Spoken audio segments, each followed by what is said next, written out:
There's little doubt in my mind that 157 is the deepest weight class in the country, bar none, without a doubt.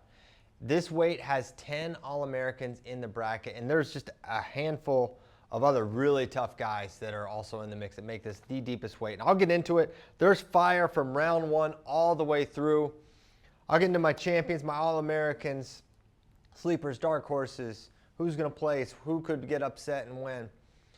But I'm going to start with my champion, Levi Haines. I think he does it. He's been number one, wire to wire this year. There was I've gone back and forth on this, but for the last couple months, I've been pretty consistent. I think Levi's the best guy this weight. He did win Big Tens. He had a tight win over Will Lewan, his second close one against Will Lewan. And I think he might have to do that a third time. So if you look at Levi Haines' path, it's Isaac Wilcox, Ohio State, I think will be his first matchup. And then Brock Mahler or Teague Travis from Missouri, or Oklahoma State. He is from Missouri, actually. Brock Mahler's also from, I think they're from the same high school, actually. They're both from Columbia, I believe. Anyway, that's an aside. Those two wrestle in round one. They're both really, really good. Mahler's a three-time All-American, and that could be Levi Haines' second round match. And I think Levi wins that one. And then he's going to get the winner of Will Lewan, Peyton Robb. Now, Peyton Robb was in the Big Ten Finals with Levi Haines last year. Will Lewan has been his toughest matchup. So either way, it's going to be a really tough quarterfinal opponent for Levi Haines. And Will Lewan, he's been right there. But I can't say the score's close, but has Will been close? Has he been close to scoring? Not really. So I think it's Levi. It's probably a decision, but I think he gets it done against Will Lewan. And it sets up a semifinal that I actually feel pretty confident in the opponent. I think it's going to be Ed Scott. And if you look at the path, now as I'm saying that, I'm second guessing it a little bit because in round two, Ed Scott's going to have Michael Blockus. Blockus was the 2 seed at Big Ten, but he got injured. Had to forfeit out. And anytime that happens, especially now, when you see these forfeits for guys like Michael Blockus, who were in a fight for a really good seat going into Big Tens, they forfeit out, that means something. It's not just, it's not like it was a couple years ago where you could forfeit out and it doesn't hurt you.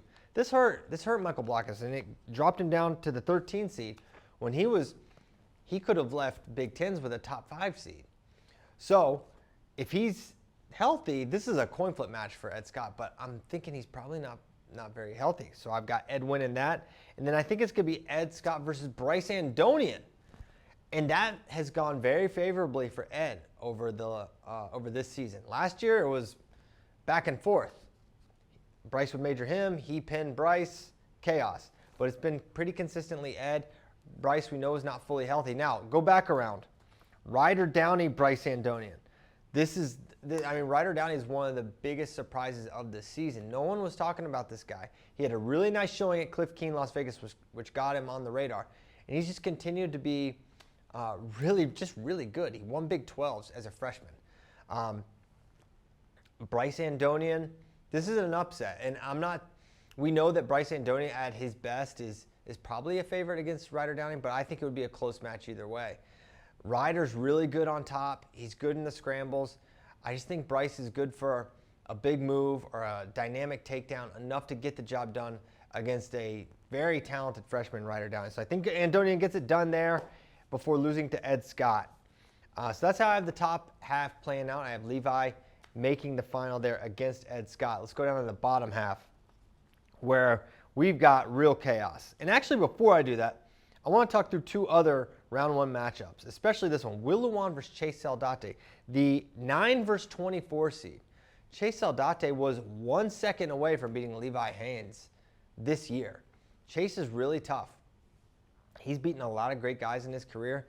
That's going to be a very competitive match, and if Lewan's on the backside after round one, that shouldn't surprise you because Chase Saldate is that good. And Peyton Robb versus Trevor Chumley. Chumley is a guy that's he beat Meyer Shapiro this year, and he's going to have Peyton Robb, and we'll get to Meyer next. But those are some of the tough early round matchups. Looking at this one, round two is where it gets really spicy. You're going to have Meyer Shapiro, Cody Chinham potentially in round two. I've wanted to watch this match since these guys were in high school. It was supposed to be a who's number one match. Didn't happen. They were supposed to hit, I think in freestyle. It didn't happen. They're supposed to hit at the duel. It didn't happen. So now it feels like, a little bit this match is cursed from ever happening, but it also feels like it's undeniable this time because I don't see how these guys don't win their round 1 matchups, which is maybe my first sign that something's going to stand in that way. But I really think it's going to happen. I think these two guys are going to scrap it out. They're both really physical. Meyer Shapiro is going to have to wrestle really hard for 7 minutes. And he does that sometimes. He does not do that all the time. But he can score 7 minutes worth of points in 5, right? Cody Chittum is one of the best wrestlers in terms of pace, physicality in this weight class, without a doubt. And he makes some mistakes. Meyer Shapiro can make some mistakes. I think Meyer will capitalize on enough mistakes early that even if Cody is coming on at the end, I think Meyer will have enough of a buffer to win that match. But if it's close late, I really feel like it's a lean for Chittum. I just don't think that's going to be the case. I think Meyer is going to come out and get a couple early takedowns and be able to hang on for the win against a very tough Cody Chittum, who we saw his match against Ryder Downey. Ryder Downey's the 5, Cody Chittum's the 14. Those two guys are almost interchangeable in my mind as I perceive them against other wrestlers. So I have Meyer winning that one. I have, man, look at these early matches. Daniel Cardenas, Brayton Lee, round 2.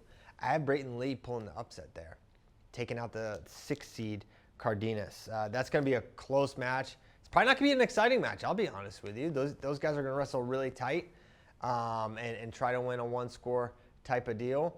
But Brayton Lee has been really good this year in limited capacity, but he's looked strong. I think he gets this one done against Cardenas, but I think he loses to Shapiro in that quarter. Working our way down, Franek is the 10, Keller's the 7. It feels like in perception those seeds would be flipped, but it doesn't matter.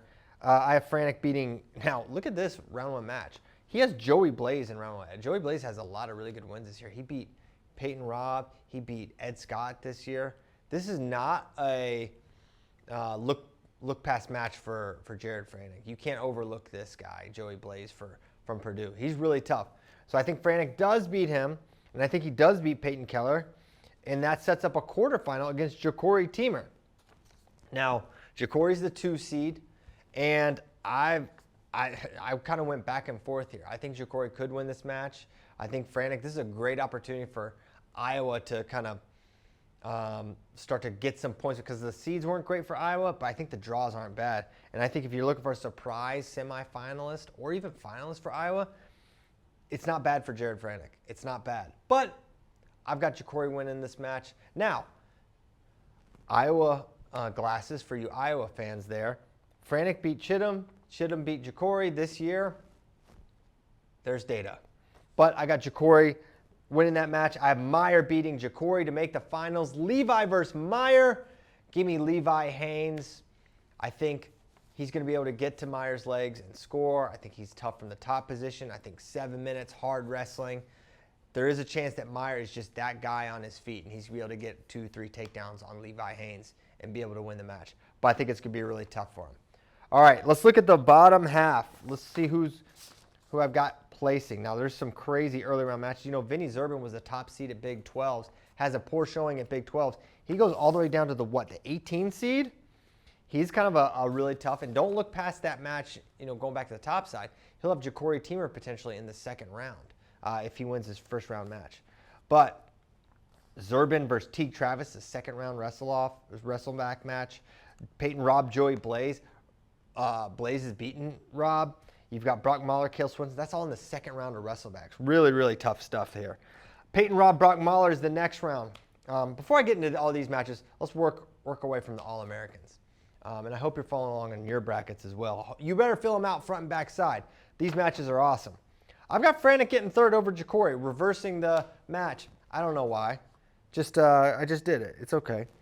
I've got Ed Scott taking out Will Lewan for 5th place, and I have Peyton Robb beating Bryce Andonian for 7th.